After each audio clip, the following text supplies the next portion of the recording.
My sisters found out that I am their landlord, and they went nuts because they don't have to pay rent to family. Now they are crying. I bought my home right before the pandemic. During the pandemic, my sister was both hit hard and quickly needed to downsize as their roommates moved back home. I offered them rooms at below market rate and told them they needed to supply their food. The rent was really to help with the increase in bills. They were both still in school at the time, but also working. This arrangement gave them more breathing room financially. Then, a girl they both knew was evicted from her home with her BF because the family they rented from needed the home back. I offered the basement at near market rate, though still a little under, as I felt bad, and it is a basement apartment. After that, a friend of a friend heard about my arrangement and asked if there was any room left. I gave him the attic apartment for another near market rent. Rental agreements were drafted for each person. I explained the basic rules, the rent, and how long they would have if the rent was not received. I told them to read it and return it to me when signed. I left them each with their copy. I collect the rent on the first Saturday of the month. They leave the name blank on the checks for me to fill out, and I always thought it was because they were afraid of misspelling my stupidly unique name and having the check bounce as a result. Not. The issue? I still have one free room in the main part of the house, but I use it as my office and it locks up. My friend knows my sisters, and they got to chatting while out together. They bumped into each other during a day out. My sisters mentioned the extra room, and my friend has a cousin who will be starting college in our city, and asked if my landlord would rent it out to her. I brushed over the comment because I thought there was miscommunication, and told her the room wasn't for rent as I use it for my at-home office. She asked if I was paying for the room, and I told her, why would I pay for a room in a house I own? She got a little quiet, apologized for pushing, and told me the struggle it's been to find a spot for her cousin. A few days ago, my sisters asked me how the talk went,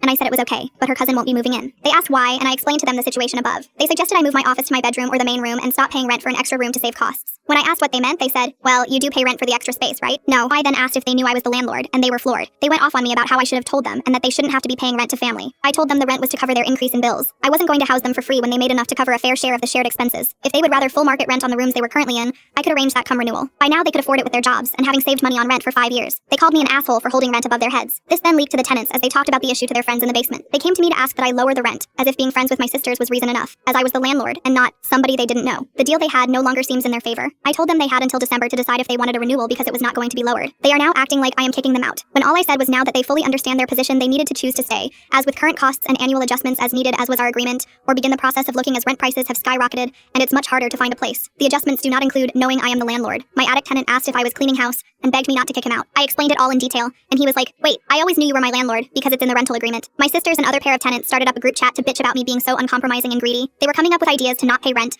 or to only pay in part. The basement tenants joked about one of them losing their job so they could ask for leniency since I was too stuck up to be kind to them about the rent. So, after taking a night to think about it, I brought the group together to discuss the rent and the situation. My sisters looked smug, and Mr. S. Basement kept sharing knowing looks. I told them bluntly I was not going to renew leases in December because their actions, attitudes, and lack of consideration have made me feel unvalued, humiliated by their family, and unwelcome in my own home. It was immediate chaos. My sisters grabbed some of the papers, and the 27-year-old started crying because she couldn't afford an apartment on her own. She told me about her student loans and credit card debt. I told her, too bad. I gave you a good deal out of kindness, and you sent an army after me. I would have considered letting you stay if you hadn't been so nasty. I told all of them they could probably swing a 2-bedroom between the 4 of them and got up and left. There were many posts with me tagged or with my name claiming I was an unfit landlord, a slumlord, a greedy bitch, a home wreck, and more. The lawyer sent a cease and desist to everyone who had contacted me. Then he went on and filed for restraining orders, orders of protection, and a claim for slander defamation.